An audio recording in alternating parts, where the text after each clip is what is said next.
一碗标准的牛肉丸子汤，看起来简单寻常，可构成要素马虎不得。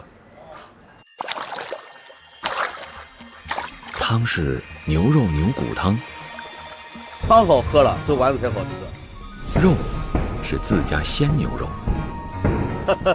很好的丸子。炸丸子的油也得是自炼纯牛油。正常炸的丸子就是全部都是牛油。牛肉丸子要在牛油里炸至水分尽失。把那丸子炸干了，它没法放，这丸子能放。早年用于长期保存的制作方法，如今成了独树一帜的特色风味。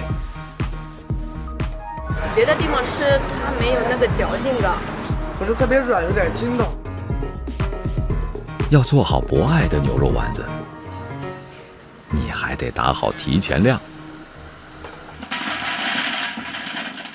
泡发复润的牛肉丸子才有资格下入这口汤锅里。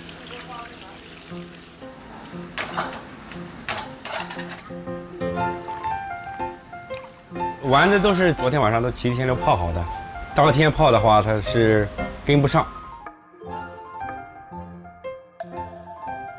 掌握了这碗丸子汤里的全牛要素，小店的生意怎么能不越来越牛？